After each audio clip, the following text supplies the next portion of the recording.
She came to Ashford Hall to teach, but what Florence didn't know was that she would soon hold the heart of a man whose pain ran deeper than anyone could imagine. The Duke's silence shattered as he did the unimaginable. He begged her to never leave. But why? "Hello, lovely.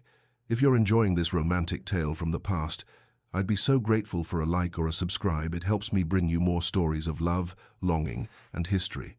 And if you're up for it, tell me in the comments where you're watching from. I read every note, and it always brings a smile to my face." Florence Francis, a 7-year-old governess, sat stiffly in the hired carriage as it clattered along the winding, uneven country road. The wheels creaked, and the horses' hooves clipped against the cobblestones, each bump sending jolts of unease through her. She clutched the letter of employment in her lap with a mixture of anticipation and anxiety, her slender fingers smoothing over the creases of the paper as if to reassure herself that this new chapter in her life was real. The autumn winds of Derbyshire swept through the open window, carrying the scent of damp earth and fallen leaves. She looked out at the expansive hills, their soft curves dotted with the occasional stone cottage.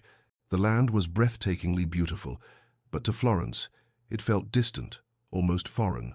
She had spent the last several years in the quiet countryside of Somerset, teaching at a small school. But now, a new life awaited her, in a grand estate far from everything she had known. The year was 1853, and Florence was about to begin a job that seemed full of promise, but was also fraught with uncertainty. The letter she had received from Duke Clement Alfred of Ashford Hall had been a strange one, brief, almost desperate, offering a generous salary for the role of governess to his daughter, Lady Isabel. Florence had accepted without hesitation, grateful for the opportunity after her previous position had ended under less than ideal circumstances.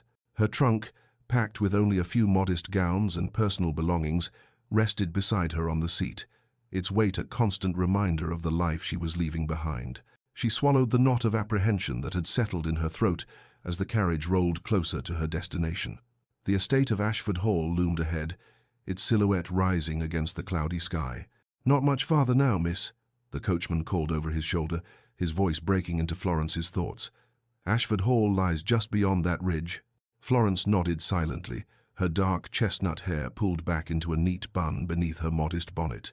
Her green traveling dress, though well made, was a far cry from the fine gowns she had once dreamed of wearing.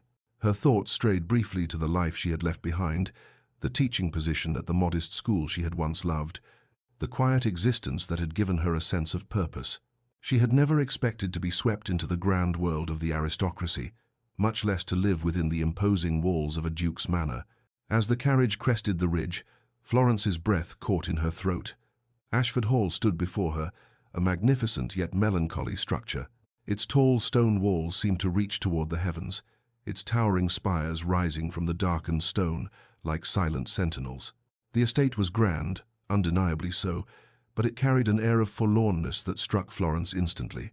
The windows of the manor were large, but seemed to stare out like sorrowful eyes, while the gardens surrounding the estate were wild and untended. The roses in the garden grew rampant, their bright blooms half hidden beneath overgrown ivy and weeds. It was as if the house itself had been left to decay in the shadow of some deep, unspoken sorrow. "There she is," the coachman muttered under his breath as the carriage approached the grand entrance. He pulled the reins, slowing the horses as they came to a stop in front of the massive oak doors. Florence's heart pounded in her chest as she slowly disembarked from the carriage. She steadied herself, smoothing the folds of her dress as she moved toward the doors. Her gaze swept over the estate once more, a mixture of awe and nervousness stirring in her. Ashford Hall was as magnificent as it was imposing, and she could not shake the feeling that something heavy lingered in the air, waiting to be uncovered. Before she could reach for her trunk, the grand doors swung open. A severe-looking woman emerged, her grey hair tightly pulled into a bun, her posture straight as iron. She regarded Florence with a calculating eye before speaking in a tone that suggested little warmth. "Miss Francis, I presume," the woman said, her voice clipped. "I am Mrs. Wilson, the housekeeper of Ashford Hall. You are expected." Florence nodded politely, though she couldn't shake the sense that Mrs. Wilson's welcome was more of an obligation than a kindness. "Thank you for receiving me," Florence replied, trying her best to meet the woman's gaze. "I look forward to meeting Lady Isabel and settling into my new role." Mrs. Wilson's lips tightened into a thin line, though there was no mistaking the way she examined Florence, as if sizing her up. "His Grace is away at present on business. You will meet him upon his return in a week. In the meantime, you shall become acquainted with the child and your duties here." Florence followed Mrs. Wilson inside, noting the absence of warmth in the vast entrance hall. The high ceilings seemed to echo with emptiness, and though the room was furnished with rich antiques and ancestral portraits, it felt more like a museum than a home. The silence that hung in the air was oppressive, thick with unspoken history and unacknowledged grief. "The child takes her meals in the nursery," Mrs. Wilson continued, leading Florence up the grand staircase. "You will join her there. His Grace dines alone when in residence. And Miss Francis," she paused, her voice dropping slightly, "I must warn you, the previous governesses, none of them lasted long. The child has been difficult, and His Grace's emotional withdrawal has not helped." Florence's heart tightened at the implication, but she held her chin high. "I am not easily discouraged," she said softly, though her words felt fragile in the face of Mrs. Wilson's skepticism. She couldn't help but wonder what had happened to the previous governesses and what kind of child Lady Isabel truly was. As they reached the top of the stairs, Mrs. Wilson stopped in front of a door and turned to face Florence. "This will be your room," she said curtly, gesturing to a modest chamber with a small fireplace and a narrow bed. Florence stepped inside, taking in the simplicity of the space, a far cry from the grand chambers of the aristocracy she had imagined. Still, it was a comfortable room, with a view of the untended rose garden below. After freshening up, Florence steeled herself for her first meeting with Lady Isabel. She had been hired to teach the child, yes, but more than that, she felt an undeniable pull to help heal what seemed to be a broken family. She had read the letter of employment carefully. There was more than just an educational role expected of her. She was here to help mend the hearts of both father and daughter, though she wondered if she was truly equipped for such a task. She made her way down the corridor to the nursery, where Mrs. Wilson had told her the child would be. The door was slightly ajar, and as Florence approached, she could hear the sound of raised voices, one adult voice attempting to restore order while a child cried in frustration. Florence paused for a moment before gently knocking. The scene that greeted her upon entering was one of chaos. Books and toys were scattered across the floor, and a young boy of about 8 was engaged in what appeared to be an impromptu fencing match with a fireplace poker, while his twin cheered him on. An older boy sat quietly in a corner, reading a book, seemingly indifferent to the chaos around him. In the corner, a little girl with honey-colored curls was cutting paper dolls with intense concentration, her small face scrunched in focus. The noise in the room came to an abrupt halt as all 4 children turned to assess Florence. Their gazes were critical, almost measuring, as if they were determining whether or not she was worthy of their time. "Good afternoon," Florence said softly but with quiet authority. "I am Miss Florence Francis, and I have the privilege of being your new governess." The eldest boy, a serious-looking child with dark brown hair and piercing blue eyes, stood slowly and approached her. He regarded her with a sharp gaze, his posture as stiff as the housekeeper's. "How long do you intend to stay, Miss Francis?" he asked bluntly. "The last governess, Miss Edwards, lasted only 2 months. She was unfit." She was. Florence met his challenging gaze, her heart pounding. "I intend to stay as long as I am needed, Master Clement," she said with a steady voice. "I am here to help you, and I believe we can learn from each other." The boy's expression softened, but only slightly. "Very well, Miss Francis. You may try." He stepped aside, allowing the other children to assess her in turn. Florence smiled warmly, feeling the first small breakthrough. "Shall we begin our lessons?" she asked gently. At that moment, the door to the nursery swung open, and a small figure stepped forward. It was Lady Isabel, the child whom Florence had come to teach. Her face, though pale, was strikingly beautiful. She resembled her mother in every way. But there was something haunting in her large, sorrowful eyes, and Florence could feel the weight of the grief she carried. Isabel's lips were pressed tightly together as she looked at Florence with an expression that seemed to say, "Prove yourself worthy." Florence's heart ached as she stepped toward the child. She had been hired to teach, yes, but more than that. She was here to help the little girl find joy again. She bent down to Isabel's eye level, her voice soft. "Good afternoon, Lady Isabel," she said with a smile. "Shall we have our first lesson together?" For the first time in 2 years, A flicker of curiosity crossed the young girl's face, and Florence knew that this was the beginning of something far deeper than mere instruction. Florence stood still for a moment after her introduction, her gaze lingering on Lady Isabel. The young girl was seated by the window, a faded book open in her lap, but her attention was far from the pages.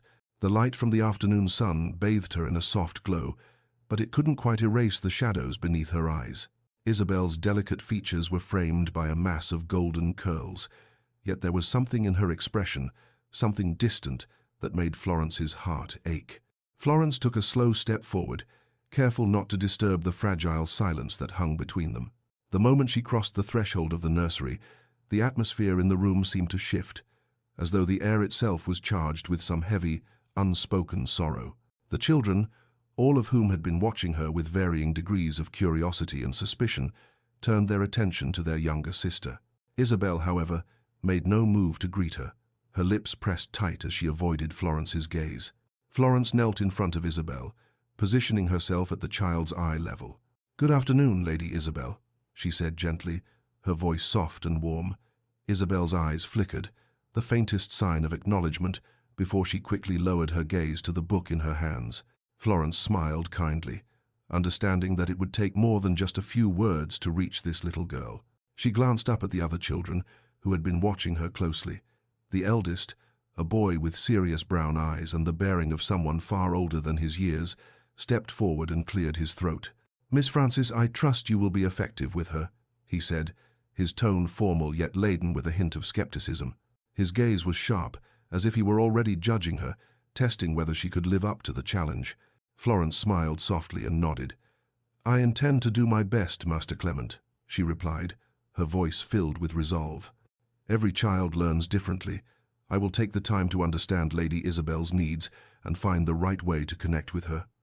At her words, Clement, the younger twin, who had been holding an impromptu fencing match with a fireplace poker, paused and eyed Florence with interest. Frederick, the second twin, looked up from a pile of books with a mischievous glint in his eye but said nothing. The room settled into a quiet tension as the children observed their new governess. Florence's focus returned to Isabel. Gently, she reached for the book in the girl's hands, her fingers brushing the soft cover. "May I?" she asked, her tone so soft it was nearly a whisper. Isabel didn't answer, but she allowed Florence to take the book. The cover was worn, the edges frayed, and the pages seemed to have been thumbed through countless times. Florence opened it carefully and read aloud, "The Adventures of Robin Hood," her voice lilting as she began the first line. Isabel's gaze flickered briefly to the words on the page, but there was no smile, no expression of recognition. Florence paused, waiting for a response. When none came, she closed the book gently and placed it on the small table beside them. "Perhaps we could find something new for you to read, Lady Isabel," she suggested. "Something that might capture your interest." Isabel looked up for the first time since Florence had entered the room. Her eyes were large and full of quiet sadness, and for a brief moment, Florence thought she caught a glimmer of something else, something like a plea. But it was gone in an instant, replaced by the same guarded, distant expression. Florence's heart tightened with empathy. She had seen this before. The coldness in the child's eyes was a reflection of something deeper, something that had been broken. But how could she fix it? How could she reach a heart so closed off from the world? Before she could ask another question, the door to the nursery opened with a soft creak, and a tall figure stepped inside. Florence's gaze shifted to the doorway, her breath catching in her throat. Duke Clement Alfred stood in the threshold, his posture rigid and formal. He was a striking figure, tall, broad-shouldered, and dressed in a dark, tailored suit that contrasted with the warmth of the room. His dark brown hair was neatly combed, and his face, though handsome, was set in a cold, impenetrable expression. The room grew even quieter at his entrance, and for a moment Florence wondered if she had somehow misstepped. But the Duke's presence felt like a wall unreachable and unyielding. He turned his gaze to Isabel, who was still sitting with her book, her back straight but her expression unreadable. "Lady Isabel," the Duke said, his voice deep but distant, as though he were addressing a stranger. "I trust you are behaving yourself?" Isabel didn't respond. She didn't even look up at him. Florence felt the chill in the room deepen. It was clear that there was no warmth in their relationship. The Duke's words were not spoken with affection or tenderness, but with a formality that felt distant and almost mechanical. Florence noticed how Isabel flinched ever so slightly at the sound of her father's voice, as though she had become accustomed to his coldness. The silence stretched between father and daughter, and Florence realized that this was the dynamic of their household, a deep well of sorrow and emotional withdrawal that neither of them had learned how to navigate. The Duke's gaze shifted to Florence, his eyes narrowing slightly, though not in hostility, rather in quiet evaluation. "Miss Francis," he said with a measured tone, "I trust you will be able to handle her." Florence met his gaze with a calm resolve. "I will do my best, Your Grace," she said. "I believe that every child can be reached, if one is willing to understand them." Clement's eyes flickered for the briefest of moments, as though he were searching for something in her words, something that might give him hope. But then, as quickly as the moment had come, it passed. He gave a small, curt nod and turned to leave, his footsteps heavy as he retreated down the hall. The coldness in his departure was palpable. Florence turned back to Isabel, who had not moved since the Duke's departure. She sat frozen in her chair, her expression as distant as her father's. Florence's heart ached for the child. How could she break through this wall of sorrow and silence that surrounded her? Slowly, Florence rose and moved to Isabel's side.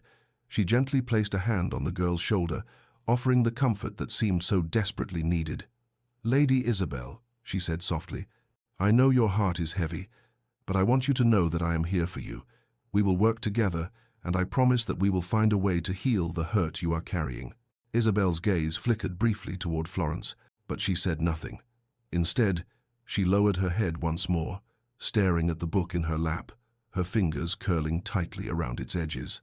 Florence could see the deep sorrow in her eyes, a sorrow that went far beyond grief. It was the kind of sorrow that came from years of being unseen, of being overlooked, of feeling abandoned by the very people who should have been there to offer love and support. Florence let out a slow breath, realizing that the task ahead of her would not be easy. Isabel's emotional withdrawal was not something that could be fixed overnight. It would take patience, kindness, and above all, time. But Florence was determined to help her. She could see the little girl's potential buried beneath the grief, and she would do whatever it took to bring it to the surface. But as she looked down at Isabel, Florence couldn't help but wonder, could she reach the child without also reaching the man who had locked away his own heart? Duke Clement Alfred was not a man accustomed to showing vulnerability, to revealing the pain that he had carried for so long. His distance from Isabel was not just a product of his grief, it was a self-imposed exile from the emotions he had never allowed himself to process. Florence understood that grief in a way few others could. She had lost much in her life, her parents, her former life as a teacher, and now, it seemed, she had been hired to care for a family that was fractured beyond repair. Yet she saw a spark of something in the Duke's eyes, something she hadn't seen in Isabel's, a man who had not yet given up on the possibility of healing.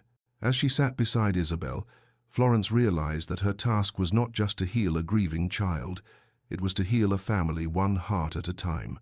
But she knew this journey would not be easy, and as much as she hoped to be the one to heal them, she also wondered if she was ready to face the deep wounds of the Duke's heart that seemed so out of reach. The challenge was greater than she had anticipated, but in that moment, Florence made a vow to herself. She would not leave Ashford Hall until she had helped mend what was broken not just for Isabel, but for the Duke as well. As she sat with the child, Florence realized that her own heart had already begun to become entwined with theirs. In this house of sorrow, she was determined to bring light if only they would let her. Florence sat at the small desk in her chamber, the quiet stillness of Ashford Hall weighing heavily upon her. The low fire crackled in the grate, its flickering light casting soft shadows across the room. Her gaze drifted to the small trunk at the foot of her bed, the one that contained all the remnants of her past life. Her fingers hovered over the delicate lacework on the handkerchief. Her mother had given her the last gift her mother had ever given her before the cruel hand of fate took her away. A pang of longing hit Florence's chest as she folded the linen carefully, remembering the woman who had raised her alone, with no help from anyone. Her mother, Eleanor Francis, had been beautiful, with a soft smile and a quiet strength that Florence had always admired. But Eleanor had been a woman of limited means, and Florence's birth had been a scandal. The Earl of Thornbury, a man of high rank and wealth, had seduced her mother under the guise of love, only to abandon them both when Florence was born.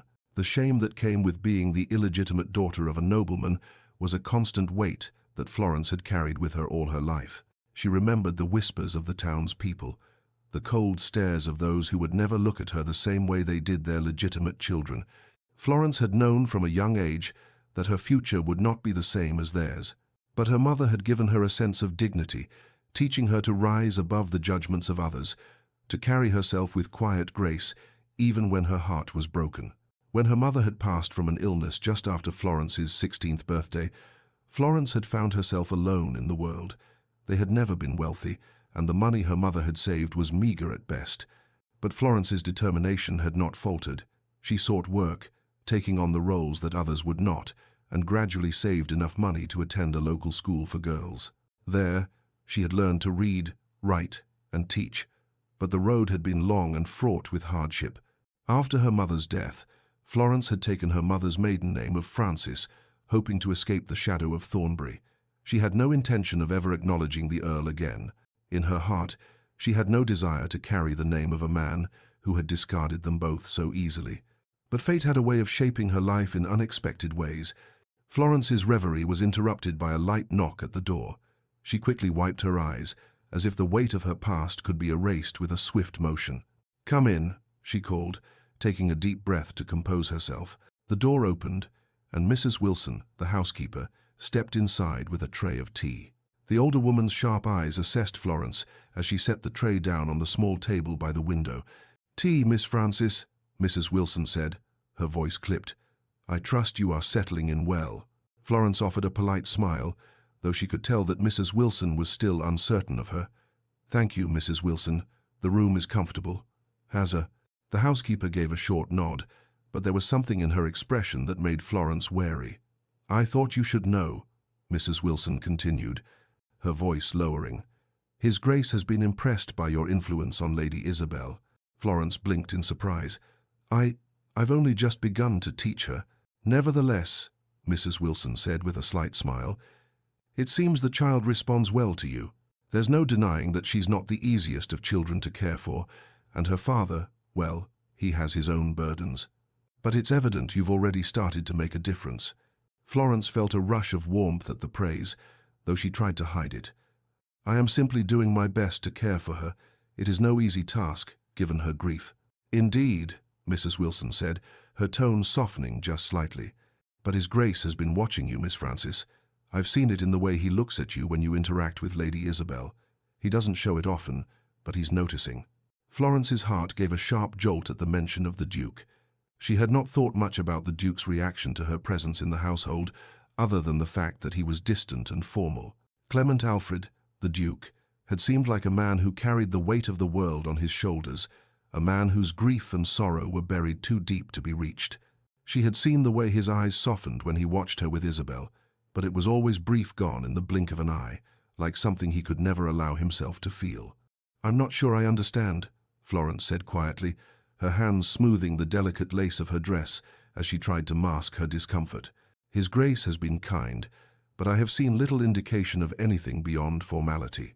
Mrs. Wilson's expression was unreadable. "He is a man of great restraint, Miss Francis. But his eyes, they are not as cold as they seem.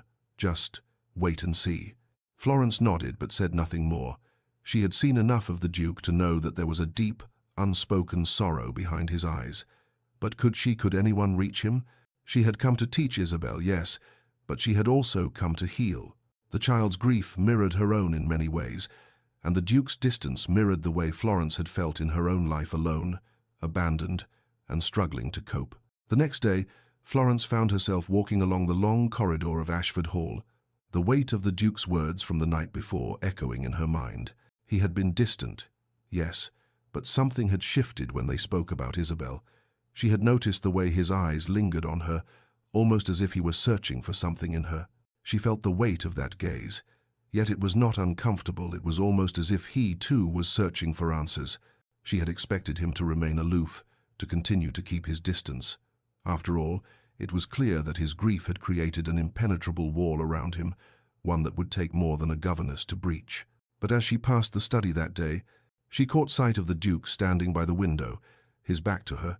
His figure was broad and imposing, his posture straight and regal. Florence hesitated for a moment before gathering her courage. "Your Grace?" she called softly.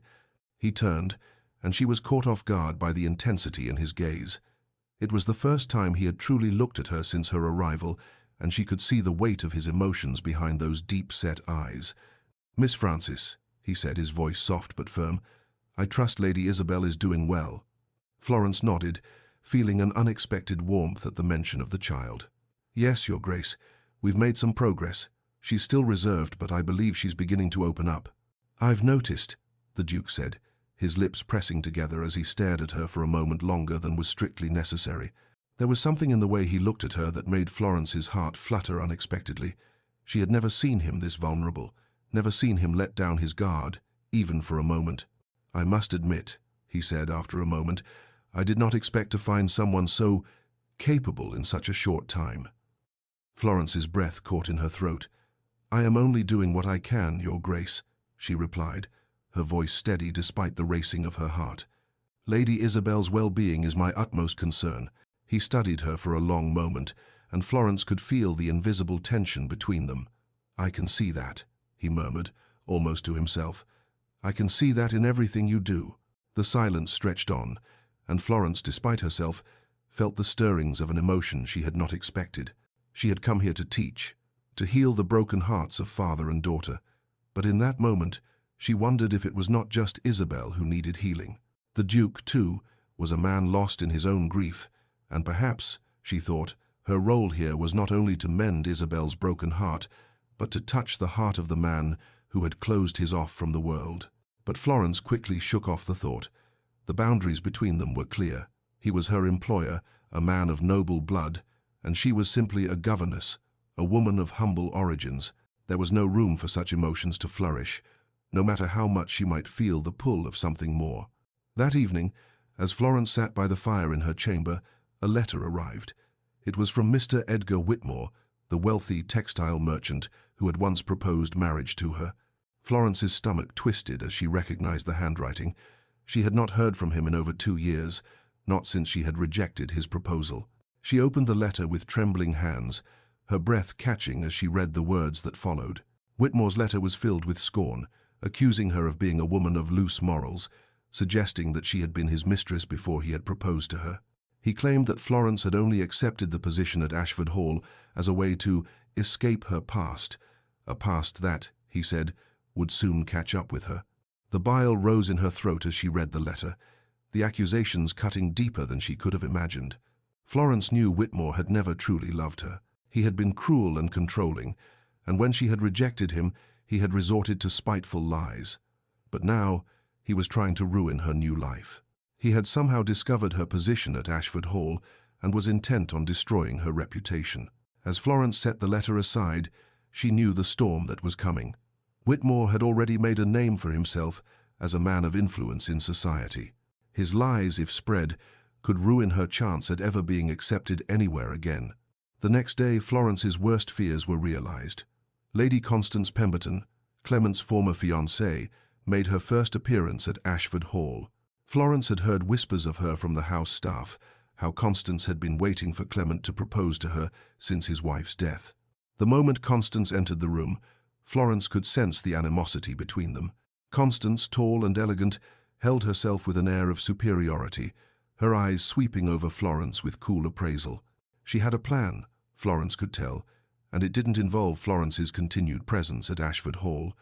"Miss Francis," Lady Constance said with a smile that didn't quite reach her eyes, "how lovely to finally meet the woman who has taken up residence here." Florence's pulse quickened as she held the other woman's gaze. "It is a pleasure, Lady Constance," she replied politely, though the words felt stiff on her tongue. Lady Constance's smile widened just slightly, but the glint in her eyes suggested a challenge was coming. Florence had no illusions about the true nature of the woman before her. She had been watching and waiting for the opportunity to strike, and Florence knew it was only a matter of time before her past and Whitmore's lies would be used against her. Little did she know, Lady Constance was already plotting her downfall. Lady Constance Pemberton sat at her vanity, the faint light of the candle casting flickering shadows on her face. Her lips curled into a tight smile as she surveyed her reflection in the mirror. Tonight would be the night, she thought with a certain satisfaction. Tonight, the Duke would finally see how dangerous a mistake he had made by hiring Florence Francis. The governess may have won the affection of his daughter, but Florence was no match for the cunning and reputation of Lady Constance. With a soft sigh, Constance rose from the vanity and walked to the window, her hands resting lightly on the delicate lace curtains. She looked out at the sprawling grounds of Ashford Hall, watching as the evening shadows lengthened across the gardens. The Duke's manor was more than a home to her, it was her rightful place. She had waited patiently for Clement to come to his senses, to realize that she was the woman he needed by his side. His late wife's memory had faded enough by now, yet, despite her intentions and her steadfast patience, another woman had come into their lives, a woman whose past was far from spotless. Florence Francis, the naive governess who had charmed the Duke and his daughter, was standing in the way of her future. Florence had dared to take the place that Lady Constance believed was hers by right, and now, with Mr. Edgar Whitmore's letter of accusation in her hands, Constance knew it was time to destroy Florence's reputation, once and for all. She had been patient, but patience had its limits. Lady Constance had no intention of confronting Florence directly. No, that would be far too obvious. Instead, she had enlisted the help of a more subtle instrument, Mr. Sinclair, a private investigator with the connections and the discretion necessary to dig into Florence's past. Constance knew how to play the game of high society, where a whisper could ruin a woman's life, and she had no qualms about using whatever tools were necessary to ensure her victory. She had first hired Mr. Sinclair weeks ago, before Florence had even arrived at Ashford Hall. The investigator was thorough, leaving no stone unturned as he traced Florence's lineage back to her mother, Eleanor Francis. It hadn't taken long for Sinclair to uncover the truth. Florence was the illegitimate daughter of the Earl of Thornbury. Her mother, an impoverished woman, had been abandoned by the Earl when Florence was just a child. Constance's lips tightened as she read through the report. Florence's connection to the noble family was not only illegitimate, but shameful. And then, there were the rumors of Florence's past with Whitmore, the wealthy merchant who had once proposed to her. The investigator had dug up whispers of their relationship, a failed courtship that ended in bitterness. Whitmore, furious at being rejected, had spread damaging rumors about Florence. His accusations of loose morals were well known, and Constance knew that if she timed it correctly, these revelations could ruin Florence in one fell swoop. With a sense of malicious satisfaction, Constance made her plans. At tonight's dinner party, she would reveal Florence's past to the entire household. The Duke would be forced to confront the scandal that was growing around his new governess.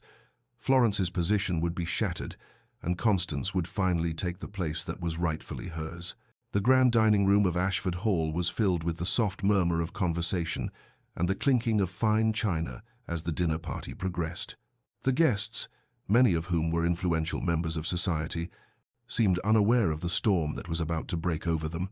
Lady Constance, seated at the Duke's right hand, played her part perfectly, speaking with the utmost civility while her mind churned with anticipation.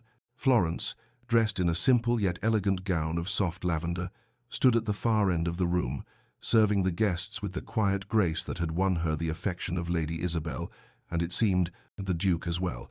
Her presence, though humble, seemed to fill the room with a quiet dignity, but it wasn't enough, not for Constance.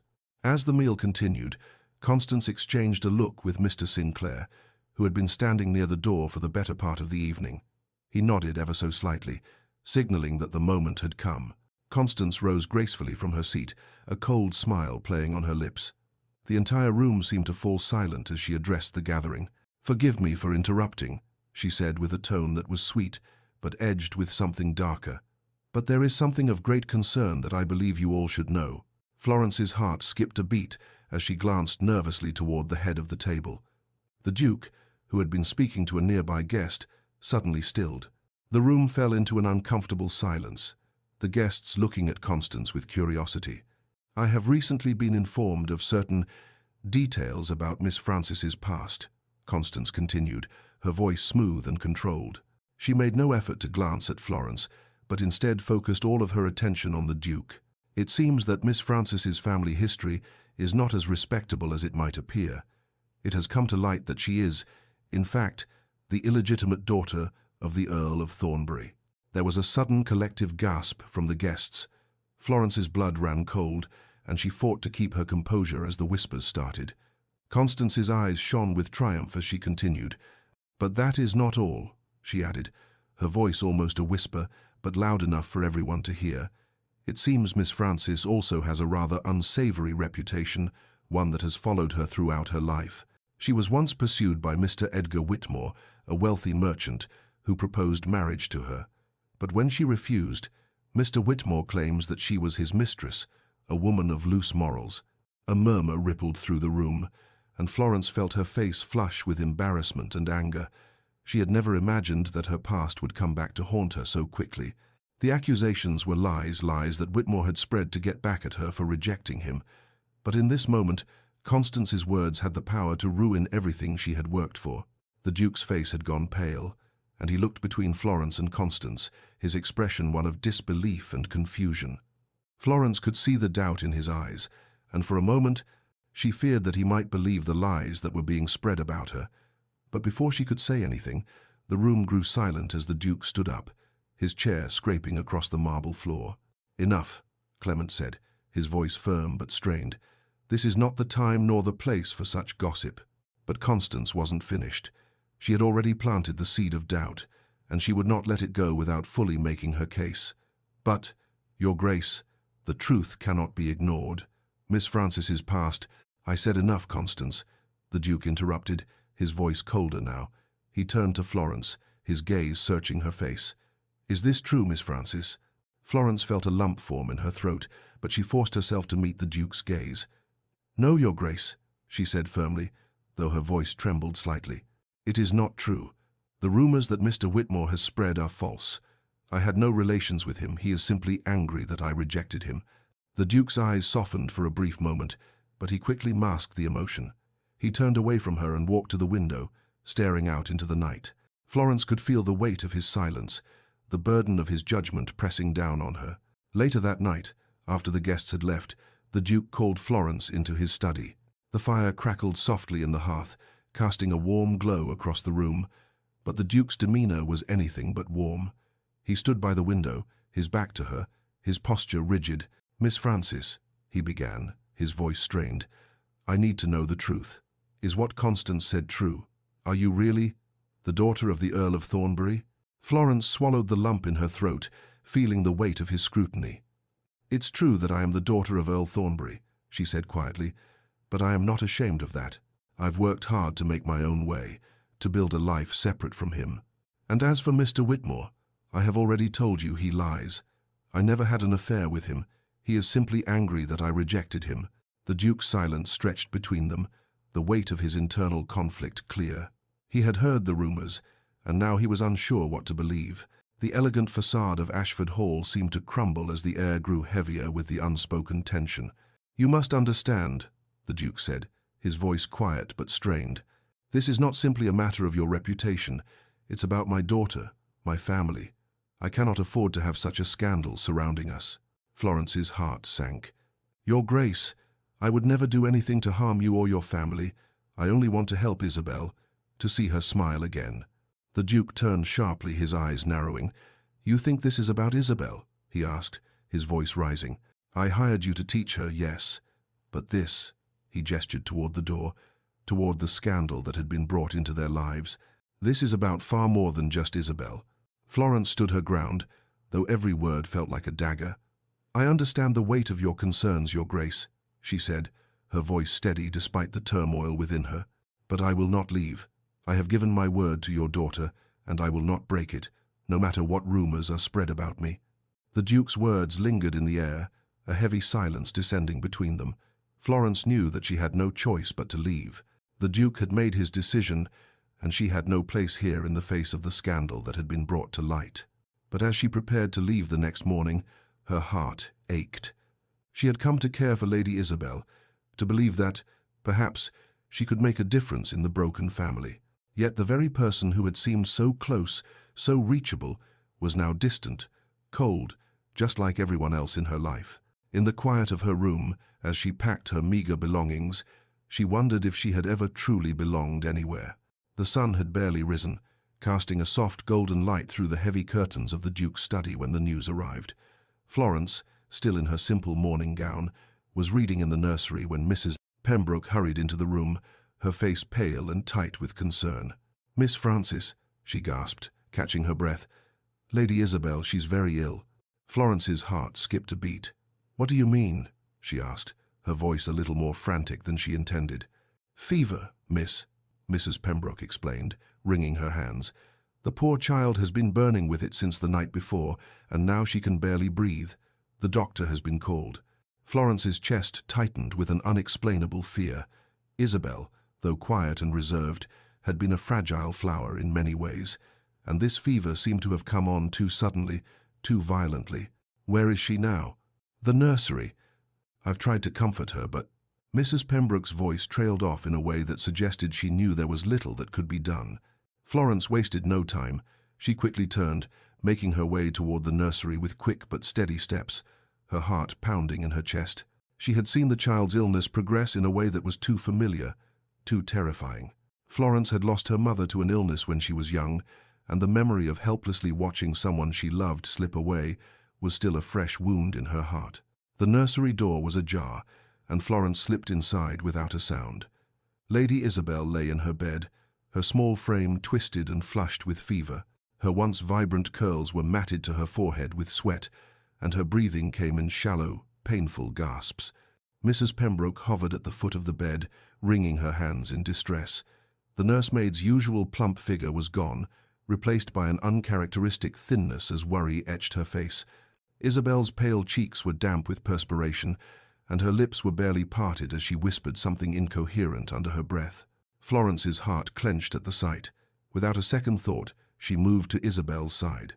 Kneeling beside the child's bed, Florence reached out to smooth the hair from Isabel's forehead, her touch gentle and soothing. "Isabel," she whispered softly, her voice trembling slightly with fear. "It's me, Florence. You're going to be all right. Endeavory." Isabel's feverish eyes fluttered open, just for a moment, and their gaze met. A flicker of recognition passed between them, but Isabel could not speak. She only gave a weak, pitiful moan in response. Florence rose quickly, her heart racing. "I'll fetch the doctor," she said to Mrs. Pembroke, but the nursemaid shook her head. "I already sent for him, miss," Mrs. Pembroke replied. "But it's bad, worse than I've ever seen. The doctor said if the fever doesn't break soon, it could be diphtheria. He's afraid for her."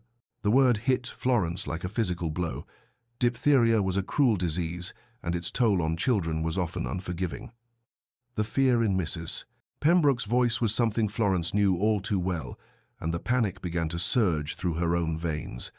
"I won't leave her," Florence said suddenly, her resolve hardening. She turned to the nursemaid, who was staring at her in wide-eyed astonishment. "I'll stay by her side. I don't care about the risk. I'll care for her myself." Mrs. Pembroke hesitated, her lips trembling as she seemed to debate something. "But miss," the doctor said, "it's contagious. You can't." "I don't care," Florence interrupted firmly, her voice soft yet filled with the quiet determination of a woman who had long learned how to fight for those she loved. "She needs someone. I won't leave her alone." The next few days became a blur of fevered sweat and long, restless nights. Florence stayed at Isabel's side, administering medicine when the doctor arrived, and doing everything she could to comfort the child. The fever never seemed to break, rising and falling in violent waves, and Isabel grew weaker with each passing hour. Florence refused to leave her post beside the child's bed, even when Mrs. Pembroke begged her to rest. She wiped Isabel's brow with cool cloths, tried to coax her into drinking water, and kept her calm when the child's breath grew ragged. Florence's hands, usually soft and delicate from years of teaching, were now rough from constant tending to Isabel, but she didn't mind. She would sacrifice whatever it took. Isabel was too young, too precious to lose. Clement watched from the doorway the first night Florence stayed by Isabel's side. He had paced in his study for hours, unsure of what to do, feeling powerless in the face of his daughter's suffering. The doctor had given his prognosis grim but not entirely hopeless, but Clement found it hard to focus on the words. He only knew one thing. Isabel was slipping away from him, and he couldn't bear the thought. He had heard the soft murmur of Florence's voice as she comforted Isabel, but he hadn't stepped inside. His heart wrenched at the sight of her there, by his daughter's side, her brow furrowed in concentration and worry as she held Isabel's fragile form. Florence's selflessness stunned him. In that moment, he realized just how deeply she had embedded herself into their lives, not just as a governess, but as someone who truly cared, someone who could bring warmth and light into the cold, sorrowful house he had built. He had never thought he could let anyone in again after his wife's death. But Florence, with her gentle nature and unwavering devotion, had shattered the walls he had built around his heart. The second night was the hardest. Clement sat in his study, but he couldn't focus. He rose and walked toward the nursery, his steps silent on the marble floors.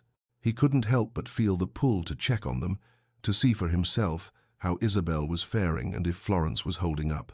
He had noticed her growing weariness, her tired eyes, her fragile frame, and the way she seemed to push herself beyond what was reasonable. But she had insisted on staying, and he couldn't bring himself to make her leave. Her presence had a calming effect on Isabel, and in turn, it was soothing something inside Clement, a something he hadn't realized was broken until it started to heal. As he approached the nursery, he paused outside the door. He heard Florence's voice, soft and comforting, murmuring to Isabel. He opened the door quietly, careful not to disturb them. Inside, Florence was sitting by the bedside, her hand resting on Isabel's forehead. Isabel's breathing had become more labored, and the sound broke Clement's heart. "Florence," he whispered, his voice hoarse from the weight of the night. She looked up, startled, her face pale and tired, but her eyes filled with a quiet resolve that struck him to his core. "Your Grace," she said, standing quickly. She swayed slightly but steadied herself. "I'm sorry. I didn't want to disturb you." "You haven't disturbed me," Clement replied, stepping forward. He reached for her elbow, supporting her as she stumbled slightly. "You need rest. You've been awake for too long." "I can't leave her," Florence murmured, her voice strained. "Not while she needs me." Clement stared at her, his chest tightening with both admiration and an ache he couldn't quite place. For the first time in years, he felt something stir inside him, something long buried under grief and time. He had been so closed off, so afraid to let anyone in, but Florence was making him rethink everything. He crouched beside her, his gaze softening. "You're a remarkable woman, Florence. I don't know how to thank you for everything you've done." Florence shook her head, the faintest smile tugging at her lips. "You don't need to thank me, Your Grace. This is what I'm here for." But Clement couldn't shake the growing realization that he didn't just owe her gratitude. He owed her something far more, something he hadn't realized he had been missing until now. As he watched her, her hair now loose and tangled from sleepless nights, her face drawn with exhaustion but glowing with quiet strength, he realized that his heart had been quietly opening to her, whether he wanted it to or not. The third day brought with it the moment that Clement had feared but also hoped for. Isabel's fever began to break. Florence had not left her side, even when the doctor's visits grew more and more infrequent, and his grim assurances were not enough to ease the Duke's mind. Florence had stayed, offering her steady, soothing presence, and now, as Isabel's temperature began to cool and her breathing grew steadier, Clement felt the rush of relief flood through him. But as he entered the nursery and saw Florence slumped in a chair, her head resting against the side of the bed, he realized how much of a toll it had taken on her. Her eyes were closed, and her face was pale and drained of energy. She had collapsed from exhaustion, unable to keep going any longer. Without thinking, Clement walked toward her, gently lifting her into his arms. She stirred in his hold, her eyes fluttering open. "Florence," he murmured, his voice softer than he intended, "you've done enough." She looked up at him, her face streaked with tear stains. "Isabel, she's going to be all right, isn't she?" she asked, her voice weak, but filled with the smallest trace of hope. "She's going to be fine," Clement replied, his heart swelling with gratitude. He had never known how much he had come to depend on Florence until now. She had saved his daughter, and in doing so, she had begun to heal something within him that he hadn't even known needed healing. He carried her to a guest room, laying her gently on the bed. As she drifted off into a much-needed sleep, Clement stood by her side for a long time, watching over her with a mixture of awe and something deeper, something he had not allowed himself to feel for years. For the first time in a long time, Clement allowed himself to feel the weight of his emotions. The walls he had so carefully built around his heart were beginning to crumble, and it was Florence, this quiet, unassuming woman, who had done what no one else had managed. she had made him feel again. And he knew, in that moment, that nothing would ever be the same again. The soft crackle of the fire was the only sound in the room as Florence's eyes fluttered open. The heavy curtains were drawn back slightly, allowing the early morning light to filter into the room in gentle golden streams. She squinted against the brightness, her head aching from days of exhaustion, and for a moment she couldn't remember where she was. But then it all came rushing back, the fevered nights spent by Isabel's side, the constant worry, the long hours without rest. Florence had not slept more than a few hours at a time for days, but she had never once considered leaving Isabel alone. When she finally turned her head, the sight that greeted her took her breath away. Duke Clement Alfred was sitting beside her, on a chair near her bed, his head bowed in quiet contemplation. His strong hands were resting on his knees, but it was the look on his face that caught Florence's attention. It was the look of a man torn between his duty, his grief, and the unspoken emotions that had begun to surface in the days since Isabel's illness. Florence blinked slowly, her voice weak but still steady. "Your Grace." Clement's gaze snapped to hers, his deep-set eyes filled with a vulnerability she had never seen before. "Florence," he said softly, his voice rough with emotion. He reached for her hand, his touch warm and firm as he cupped it in his own. "You've done something for me that no one else could have. You saved Isabel's life, and in doing so, you've healed something in me I thought was beyond saving." Florence's breath caught, but she said nothing. His words, his sincere gratitude made her heart swell, but they also stirred something else within her. She had known Clement only as the distant Duke, a man burdened by sorrow, incapable of moving past the death of his wife. But now, as she lay before him, weary but alive, Florence saw a side of him she had never imagined. A man who was finally beginning to let go of his grief, a man willing to confront the possibility of loving again. For a long moment, neither spoke. The quiet stretched between them, and Florence felt as though she had entered a delicate space between dreams and reality. She could still feel the weight of her exhaustion pressing on her eyelids, but she couldn't tear her gaze away from the Duke. Finally, Clement broke the silence. "I thought I could never love again, Florence," he said quietly, his voice unsteady. "After Caroline's death, I built a wall around my heart, convinced that I would never feel anything for anyone again. I thought I had lost the capacity to love." Florence's throat tightened, and she could feel the pain in his words. She had known grief in her life, though it had been a quieter kind of sorrow. But she could understand how a loss like his could feel like a death of its own. "I was wrong," Clement continued, his eyes meeting hers with an intensity that seemed to reach into her very soul. "I was waiting for you, Florence. You came into my life, and I realized that love is not something you can simply shut away. You've brought something back into my world that I thought was gone forever: hope. You've given Isabel that hope, and you've given me a chance to be the man I once was. I don't know how to thank you for that. I see that either even." Florence felt a lump rise in her throat, but her voice came out soft and uncertain. "I never expected," she trailed off, her words faltering in the face of the depth of his confession. What could she say to that? How could she possibly respond to such raw honesty, especially when her heart was already tangled with her own feelings for him? Clement moved closer to the bed, his hand still holding hers. "Florence," he said, his voice now low, the weight of his decision clear in his eyes. "I want to spend the rest of my life with you. I don't just want you to be the governess to my daughter. I want you to be a part of this family. I want you to be the woman I share my life with." His words echoed through her, a slow, steady thrum of emotion that seemed to fill the room. Her breath hitched in her throat as she realized what he was asking. He wasn't just offering her a life as a companion. He was offering her something deeper, a life together, as partners in every sense of the word. Florence began, her voice shaky as the magnitude of his proposal hit her. "I don't know what to say." "You don't need to say anything," Clement replied, his voice a quiet murmur. "I know what I'm asking, and I know the risks. Society will never accept it, but I don't care about that anymore. I care about you. I care about what you've brought to my life, to Isabel's life, and I want you to be a part of it forever." Florence felt her heart swell with a mixture of disbelief and joy. He was asking her to be his wife. She had come here to care for his daughter, to teach her and guide her through her grief, but now, unexpectedly, Clement had shown her that their connection went far beyond that of a governess and an employer. Before she could say anything, the door to the study creaked open, and Mrs. Wilson entered, her expression stiff but courteous. She took one look at the scene in front of her, the Duke kneeling at Florence's bedside, and her lips pressed into a thin line, though she said nothing. "Miss Frances, Your Grace," Mrs. Wilson said, her tone a bit more formal than usual. "Lady Constance has arrived. She's waiting in the drawing room."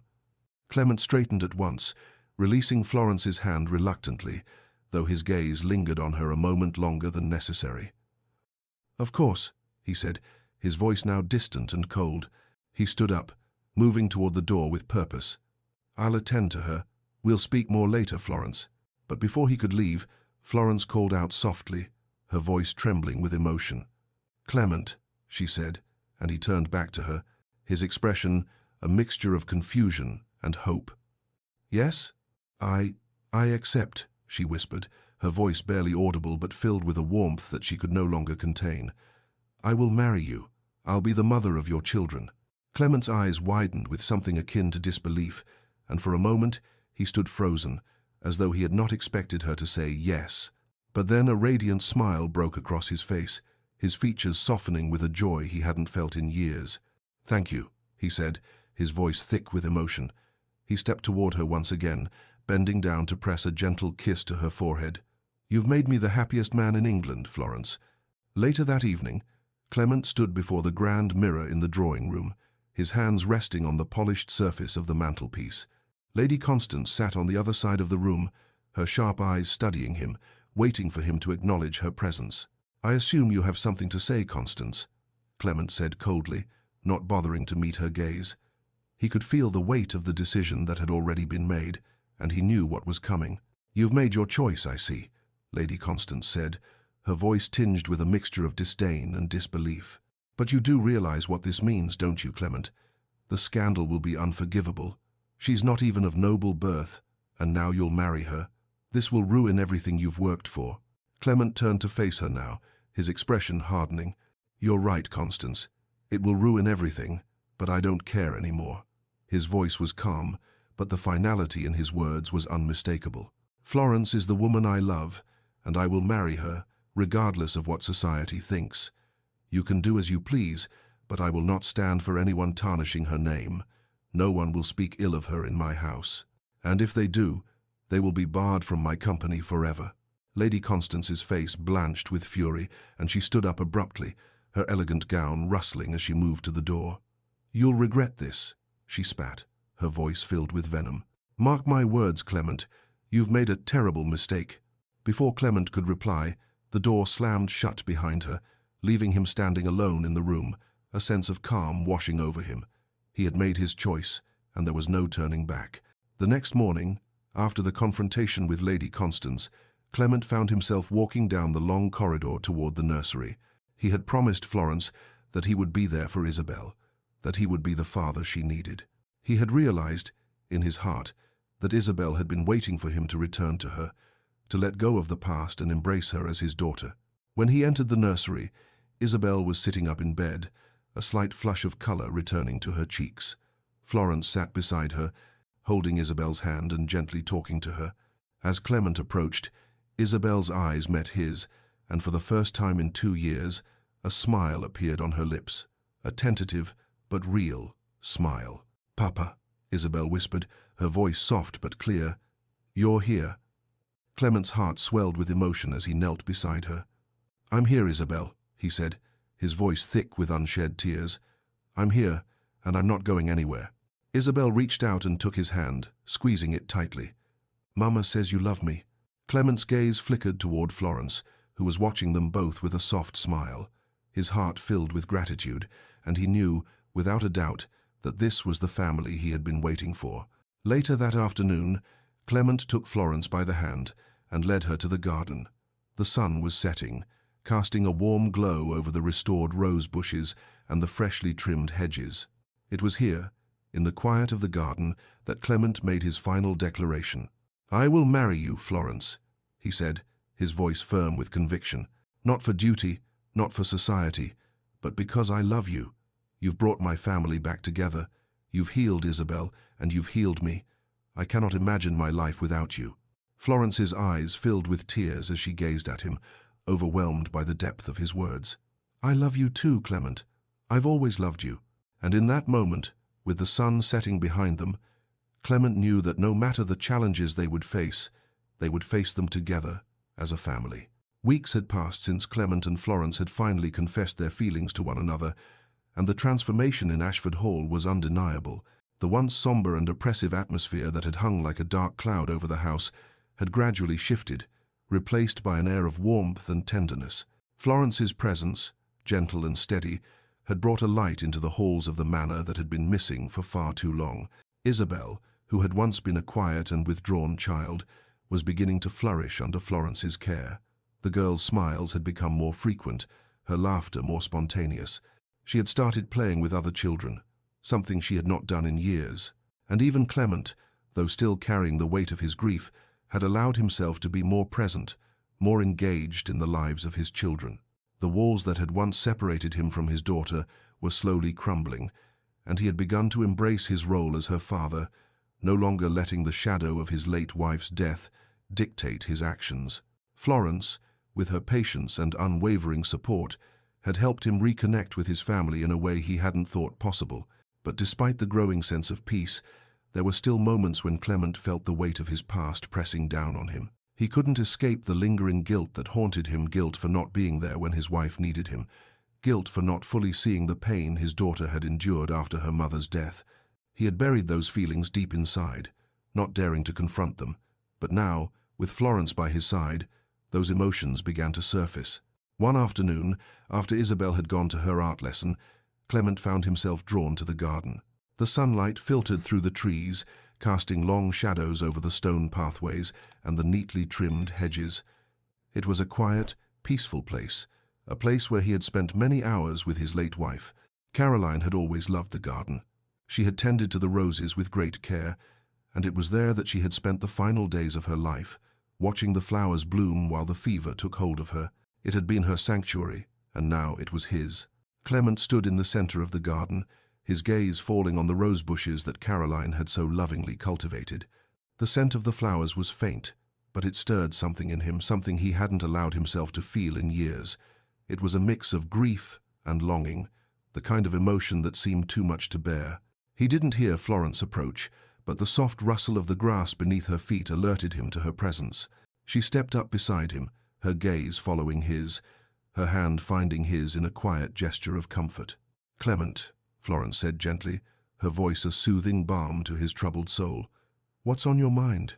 He took a deep breath, trying to steady the storm of emotions inside him. He had learned over the past few weeks that Florence had a way of drawing the truth out of him, even when he didn't want to face it. She could see through the walls he had built, and somehow that was both comforting and terrifying. "I've been thinking about Caroline," he confessed, his voice heavy with the weight of the words. "I've been thinking about how I wasn't there for her when she needed me most. I was away on business when she fell ill. I was so caught up in my responsibilities, my duties, that I didn't see how much she was suffering." Florence squeezed his hand gently, her fingers warm against his cold skin. "Clement, you did the best you could. You couldn't have known what would happen. You weren't to blame for her death." "I should have been there," Clement murmured, his voice thick with regret. "I should have been with her. I promised I would always protect her, but I failed." "I failed?" Florence took a step closer, her gaze fixed on him with quiet understanding. "You were not responsible for what happened, Clement. Grief has a way of making us blame ourselves for things that were beyond our control. But you are not alone in this. You have Isabel. You have me." Clement's heart tightened at her words, but he didn't pull away. Instead, he found comfort in the way she stood beside him, offering him her quiet strength. It was a strength he had come to rely on, even when he didn't understand how he could accept it. "I've spent so many years hiding from my own feelings," Clement said, his voice softening. "I thought that if I buried them deep enough, I wouldn't have to face the pain. But it's been there, festering inside me, and I didn't know how to deal with it. But you." He paused, taking a deep breath. "You've made me see that it's not about running away from the past. It's about learning to live with it, to move forward." Florence turned to face him fully now, her hand still holding his. "And you are moving forward, Clement, one step at a time. Isabel needs you, and so do I. We can't change the past, but we can create a future together." A future where we learn to live fully again. Clement nodded, his gaze softening as he looked into her eyes. For the first time in years he felt as though he could breathe again. The weight of his grief was still there, but with Florence by his side, it felt lighter. She had given him the gift of hope, the hope that perhaps he could find happiness again, despite the scars of the past. The following afternoon, as Clement watched from the doorway, he saw Florence sitting beside Isabel at the small wooden table in the nursery, a sketchbook open between them. Isabel's delicate fingers moved with surprising confidence, her charcoal pencil gliding across the page as she carefully worked on a drawing. Florence, ever the patient teacher, watched over her with gentle encouragement. Isabel had made remarkable progress in her lessons with Florence, not just in academics, but in learning to express herself through art. Clement had been astounded by her newfound passion for drawing, something that had not been part of her life before Florence's arrival. Florence was speaking softly to Isabel, her words encouraging but light, when Clement stepped into the room, clearing his throat to announce his presence. "I hope I'm not interrupting," he said, his voice carrying a warmth he hadn't realized he had cultivated. Isabel looked up at him with wide eyes, her face lighting up with the first genuine smile he had seen in months. "Papa," she said softly, her voice shy but filled with joy. "Look, I've drawn, Mama." Clement's heart skipped a beat. He walked over to Isabel's side, his gaze falling on the sketch she had created. It was a simple but poignant portrait of her mother, Caroline. The lines were soft but precise, and the resemblance to Caroline was unmistakable. It was a tribute to the woman they had both loved and lost. "That's beautiful, Isabel," Clement said, his voice thick with emotion. "Your mother would have been so proud of you." Isabel's smile widened, and Clement felt a pang of bittersweet sorrow. His daughter had been so closed off, so unreachable for so long. But now, with Florence's influence, she was slowly finding her voice again. She was healing, just as he was. Florence stood behind him, her hand resting gently on his shoulder, a silent support as they both admired Isabel's work. "You've done something extraordinary, Isabel," Florence said, her voice filled with pride. "This is your way of honoring your mother, and that's a beautiful thing." Isabel's eyes shone with pride, but there was something else in them now, a spark of hope, of understanding that she could carry on her mother's legacy even without her. Florence had taught her that she didn't have to forget the past to live in the present. She could hold on to the memories of her mother while continuing to grow and thrive. As the weeks passed, Clement found himself growing more and more comfortable in his new role as a father. He had always been present in a formal sense, but with Florence's guidance, he was learning to connect with Isabel in a way he had never imagined. He had begun to play with her, to encourage her interests, and to share moments of joy that he had thought were lost forever. He had spent so many years hiding behind his title, using it as a shield to protect himself from the pain of loss. But Florence had helped him rediscover the man he once was, the man who could love, who could laugh, who could be vulnerable. He had opened his heart to her in ways he hadn't thought possible, and in doing so, he had begun to heal. The transformation was evident not only in his relationship with Isabel, but also in his relationship with Florence. They spent more time together, talking about their dreams for the future, their hopes, and their fears. Clement had come to realize that Florence wasn't just a governess to him, she was his partner, his confidant, and most importantly, the woman he loved. And as he watched Isabel grow more confident, more joyful, he knew that Florence had done more for them than he could ever have imagined. She had not just taught Isabel, she had taught him how to be a father again. She had healed their family, one day at a time, and now he could see a future that was filled with love and possibility. The day came when Clement realized he had finally become the man he had always wanted to be, the father, the husband, the man who could love again. And as he stood beside Florence in the garden, with Isabel's laughter echoing through the air, he knew that together they could face whatever the future held.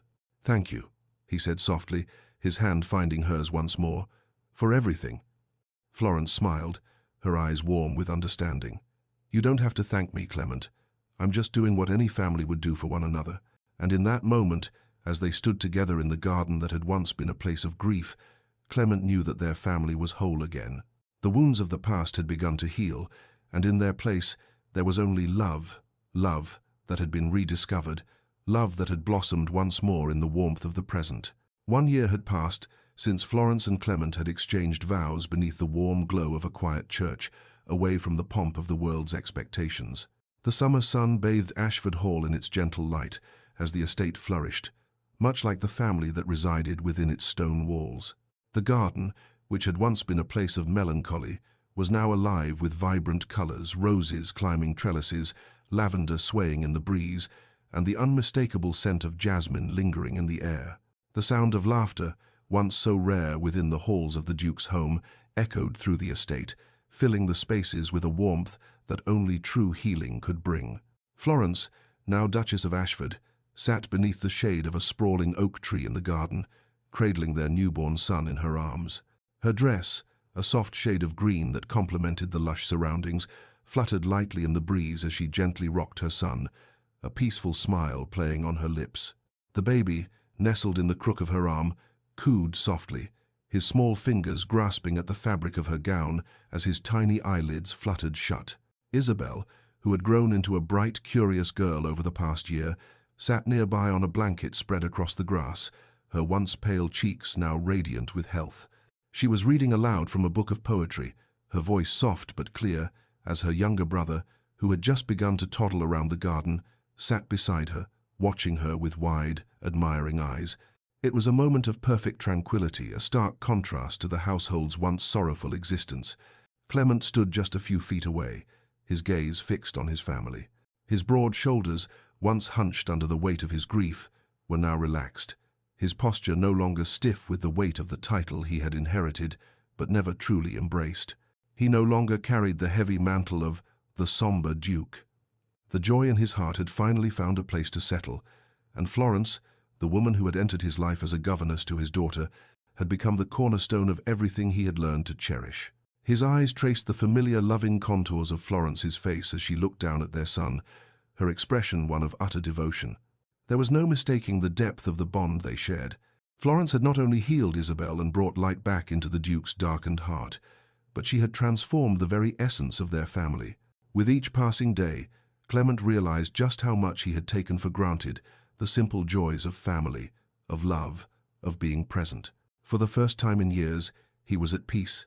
He no longer saw his late wife's memory as a shadow that loomed over his every action.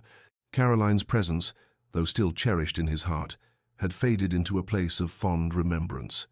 It was Florence who had become his present, his future. As Clement continued to watch, a deep sense of gratitude swelled within him. He had come to understand the true meaning of love not as a fleeting emotion, but as an active, ongoing force that required nurturing, vulnerability, and, most importantly, trust. Florence had trusted him with her heart, with her past, and she had given him the gift of her unwavering devotion. He had done the same, and together they had created something more beautiful than either of them had thought possible, a family. Clement sat down on the grass beside Florence, his heart swelling with pride and contentment as he watched Isabel's eager face lit up by the sunlight. She had grown so much in the past year, her once shy demeanor had been replaced by the confidence of a child who had learned to trust again, a child who had finally found a place to call home. Florence shifted their son slightly in her arms, her gaze meeting his. "Do you see them, Clement?" she asked softly, her voice warm with emotion. "Isabel is radiant. Look at how happy she is. Look at how she's grown." Clement nodded, his heart swelling as he watched his daughter, her once distant eyes now alight with joy. Isabel had flourished under Florence's care, learning to love again after so much pain. Her creativity and warmth were no longer buried under layers of grief and loss. They were free to flourish, just as they should have been all along. "I see it," Clement said quietly, his voice thick with emotion. "I see everything. I never thought I would find peace again after losing Caroline. I thought I was destined to carry that weight forever." He paused, his gaze fixed on their son, now peacefully sleeping in Florence's arms. "But then you came into my life, Florence, and you brought something with you that I had forgotten: joy. You reminded me that life doesn't stop just because we lose something precious. It goes on. And with you by my side, I've learned to live again. I've learned to love again. Everyone save well. Everyone save well." Florence's smile was gentle, her hand brushing a lock of hair from her face. She leaned her head on his shoulder, her eyes warm with affection. "We've learned together, Clement. You've helped me heal too. You've shown me what it means to be truly loved, and for that, I will be forever grateful." Clement wrapped his arm around her shoulders, pulling her close as he watched their children.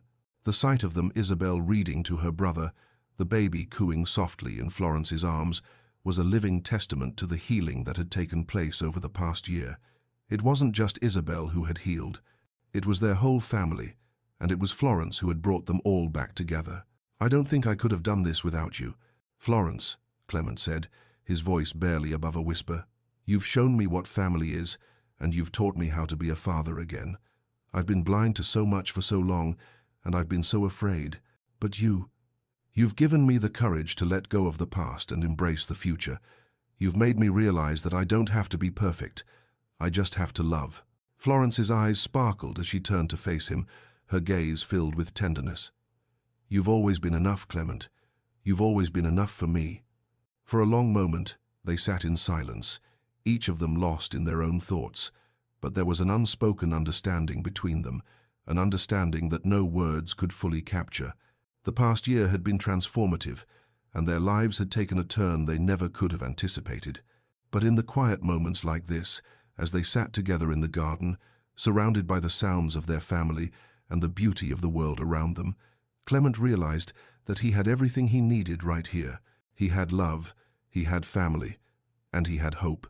Later that afternoon, as the sun began to dip below the horizon, Florence and Clement sat together on the stone bench under the oak tree. Isabel, now 9 years old, was sitting on the grass nearby, sketching intently in her notebook. Her pencil moved swiftly across the page, her brow furrowed in concentration. Clement watched his daughter, a sense of pride welling in his chest. Isabel's artistic abilities had blossomed in the past year, and Florence had encouraged her every step of the way. It was as though the heavy weight of her grief had finally lifted, and in its place, she had found a new outlet for her emotions. Florence had taught her that art was not just about what one could create with a pencil or a brush. It was about expressing the things that words could not. Isabel looked up from her notebook and smiled brightly at her parents. "Look, Papa," she said, running over to them, her eyes filled with excitement. "I've drawn a picture of us, all of us." Clement took the notebook from her, his heart swelling at the sight. Isabel had drawn their family himself, Florence their son, and even little Isabel, all holding hands beneath the tree. It was a simple drawing, but it captured something so pure, something that no artist could have ever fully conveyed with words. "This is beautiful, Isabel," Clement said, his voice thick with emotion. "You've captured our family perfectly." Isabel beamed, her face lighting up with pride. "I want to show Mama," she said, turning to Florence with eager eyes. Florence smiled, her heart full. "I think your papa is right," she said softly. "This is a wonderful drawing. It's a perfect picture of our family." Isabel's eyes brightened at the praise, and she hugged the notebook tightly to her chest. Clement watched the exchange with a deep sense of gratitude. It wasn't just the drawing that moved him, it was the fact that Isabel, who had once been so silent and withdrawn, had found her voice. She was no longer hiding behind her grief. She was embracing the joy that came with living again, just as he was. As the evening wore on and the children ran off to play, Clement sat back on the bench beside Florence. He gazed at the family he had once thought impossible to have, his heart swelling with a mixture of pride and contentment. He had been a different man when Florence first arrived at Ashford Hall, a man weighed down by grief and regret, a man who had been unable to connect with his daughter or his own emotions. But now, with Florence by his side, he had rediscovered what it meant to be alive. He had rediscovered the joy of being a father and a husband. Florence, sensing the shift in his mood, turned to him with a gentle smile. "You're quiet, Clement. What's on your mind?" Clement looked at her, his eyes filled with affection. "I'm just thinking about how far we've come," he said softly. "A year ago this was all so impossible. I couldn't see beyond my grief. But now I have you, Florence. I have Isabel. I have a family. I've never been more grateful for anything in my life." Florence's smile deepened, and she reached out to take his hand. "We've both come a long way, Clement, and together we'll keep moving forward." Clement squeezed her hand gently, a quiet promise in his heart. "I will never take this for granted. I will never let go of what we've built." As they sat together under the oak tree, surrounded by their children, Clement finally understood what it meant to be whole again. He had hired Florence only to teach his daughter to read. Instead, she had taught them both to live again. If you enjoyed this heartfelt journey of love, healing, and family, don't forget to give this video a thumbs up and share it with someone who could use a little inspiration. Be sure to subscribe to our channel so you never miss a new story that'll tug at your heartstrings. And leave a comment below what part of this story touched you the most. We'd love to hear from you. Until next time, take care, and remember, sometimes the most unexpected people change our lives forever.